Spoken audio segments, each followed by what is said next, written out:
I'd like to have a quick conversation with the founder of eVidyaloka, Venkat. Venkat, you're so busy wondering. Oh, you didn't realize I was going to call you, is it? Okay, and I'm not even going to let you settle in, so I thought I'll just ask the first question. I just want to get the chat down and then you just got me on the spot. Yep. That's eVidyaloka. Yeah. All right. So what got Satish and you to start off eVidyaloka 7 years ago? Okay, I mean, this question kind of, thanks Ravi for bringing it up again. So I kind of say that definitely that eVidyaloka is not an idea that's an aha moment actually.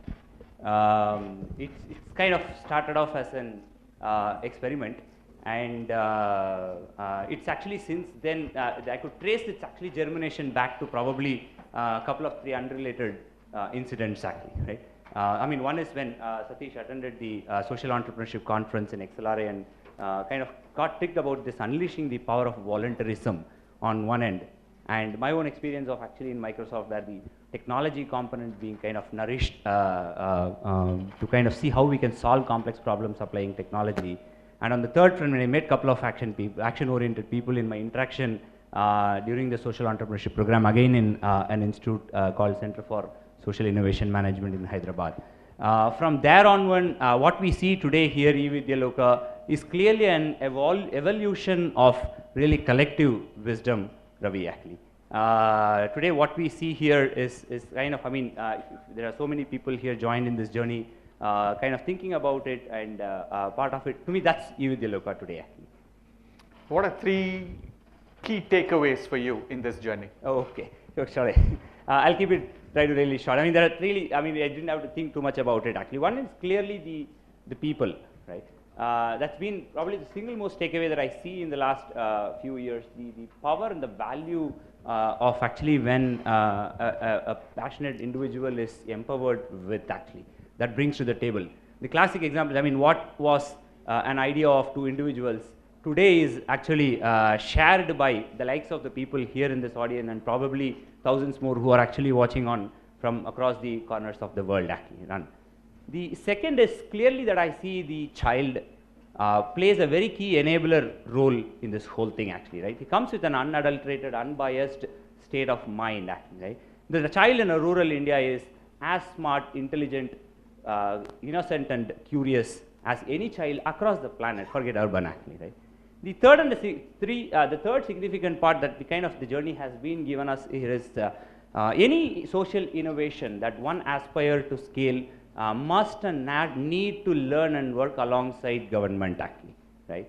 And to sustain it in a markets, I mean, and in a place like rural context, the deep involvement of the local community and empowerment of them is what, as Mr. Pillai rightly pointed out and in the earlier conversation, you clearly see that when an SDMC, the School Development Management Committee, is involved in it, which involves the panchayat head, leaders, etc., nobody else comes on our way. We had interesting experiences in Jharkhand when we had a government officer had issues, and when the panchayat president came and told that, hey, we wanted it, and it's kind of, oh, sure, then works, right? So I think local empowerment are really the 3 key things I would like to kind of use on this time to share. So, Ravi. So in this 7 years journey, if there's one moment that you really loved, what is that? I wouldn't say a single moment, but every moment when actually an eVidyaloka is shared and there is a resonating connect that happens with the individual, Ravi, actually I cherish every of that moment actually. You moved from a corporate job to the social sector, and that would have required significant adjustments to your life, I'm sure. So, and you've done now 7 years of that. If there are people over here, or so many, the thousands of them who are watching this, who want to make such a move from a corporate life which pays well, takes care of them well, to a social entrepreneurship life like this, what would your advice be to them in terms of support from family and friends? I'm just looking at that. Well, it's a beautiful irony. I would say when you have to get your house in order first. So I think interesting part in that, Ravi, is my life partner, wife, who kind of says charity is really not my cup of tea. And my dharma, my core personal value is about delivering on my duties. And she kind of continues to say that, I mean, and to be as a good mother, daughter, and wife. And as, I mean, the dharma of the wife goes, I really would want to do something that makes you feel fulfilled and complete.